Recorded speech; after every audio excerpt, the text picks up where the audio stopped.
The work for this week is all preparation to complete writing project 2.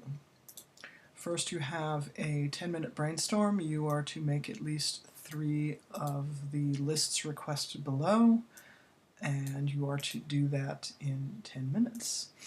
Next, you are to do a 10-minute free write. For 10 minutes, write as fast as you can. Grammar means nothing.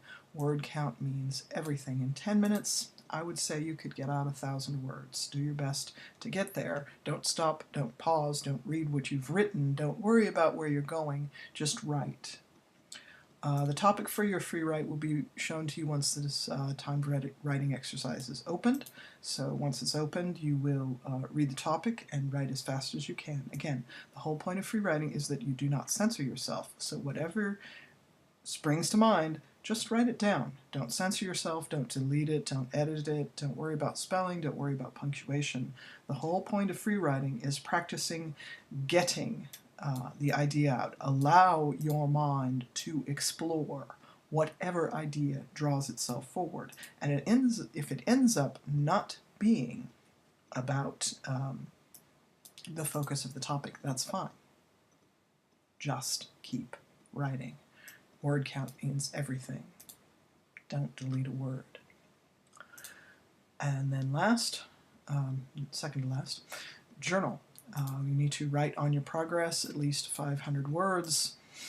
In one paragraph, what research have you done? What's the author and what's the date? If there's no author, what's the article title and what's the date? So for most sources it would be year of publication, but if you're talking about newspapers, you'd also need the day. Compare and contrast the sources. So while this source talks about biological evidence, this other source talks about industrial evidence, or whatever. So you can compare and contrast the evidence that is used, you can compare and contrast the claims that are made, you can compare and contrast the type of reasoning that is used. And in the process of comparing and contrasting your sources, you will be developing a kind of a conversation about the topic. The second paragraph, explain which sources you don't yet have. What do you still need to get? Also, explain how you expect to find these sources. Maybe you will ask an online librarian when you get to your OneSearch page and you look for an online librarian to help you. Maybe you will come to campus and you'll go into the Henry Madden Library and see if you can speak to a librarian in person. Maybe you will seek help on our website for an online tutor to ask questions to help you find your sources. Maybe you will see a tutor on campus in one of our many tutorial centers to ask for assistance finding your sources. Alternatively, perhaps you will email your instructor to ask for help. In your last paragraph, just reflect. What are you learning? Reflect upon your experiences with the assignment. What is happening with the assignment? What are you learning? What do you like about your learning? And why do you like it? And last, fill in a planning form. You're going to click here. It will open a Word file. Right, open, click here, the planning form. You're going to use it to help you imagine who will be reading your work for Writing Project 2, which is a feasibility study, and those same people, right, you'll be writing to for your solicited proposal, your Writing Project 3. Both of these are in-house, so you're to imagine yourself working for your organization, and you are to imagine the other people who would be working in said organization. The point of view you will adopt is as a recent hire. You're going to be someone who has a bachelor's degree and someone who has less than 3 years of work experience. So everyone you'll be writing for has more experience in your organization than you do. Most of the people you will be writing for hold a higher position in the organization than you do. So kind of imagine what position you'll be in when you have recently graduated from Fresno State with your bachelor's degree. Imagine your audience. First, what are the other departments that your organization must have? And in those departments, who must fill these positions?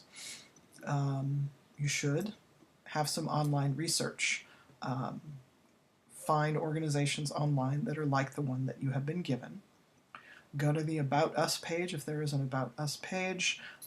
Find information about what services are provided and who provides them, what are the departments, and who does what.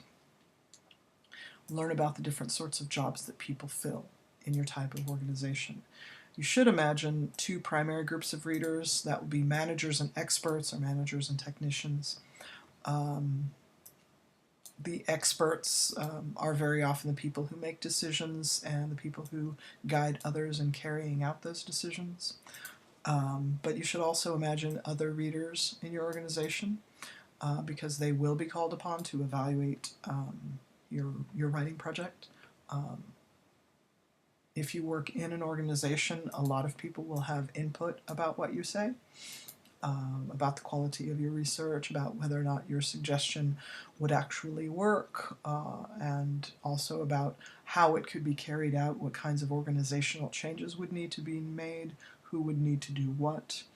Your organization will have departments that specialize in other functions related to the topics of your writing projects. Possibilities include, but are not limited to, people in sales and/or people in public relations, maybe people in computing, maybe people in data analysis, maybe people in record keeping, human resources, accounting, payroll, and very many other types of possibilities. What departments are needed to run an organization such as yours? Again, do your research. Take notes before you fill in the planning form. And you want to make your responses as complete, detailed, and clear as you can. The goal is to have the appropriate reading audience in mind. Have a clear point of view, who you would be as a writer for your documents. Okay, so let's look at the planning form for just a moment. It has three main categories: the purpose for your writing, the audience that you are writing for, and you can see that's a very large category. There are many questions involved with who you are writing for to help you kind of think about an audience. And then lastly, the document. Okay, so purpose, two questions. Why are you writing this document? What response do you want from your readers? And you should answer those questions in a sentence or two. Second, audience. You are to think about managers, experts, operators, and general readers. And for each of these, for managers, which managers make decisions about your idea? Which ones might serve in an advisory capacity on the project? And are there any managers who might possibly be engaged in the work? So, say what you can say about these things, having done your research. Who are the experts in each department for your writing project? Which experts make decisions about your idea? Which experts serve in an advisory capacity? Are there experts who will be engaged in the work? Quite possibly. And then operators. Are there any operators who might make decisions about your idea? Are there any operators who could serve in an advisory capacity? And of course, which operators do the work that is affected by your idea? And then of course, last, general readers. Any given organization has lots and lots of different departments and people engaged in different things.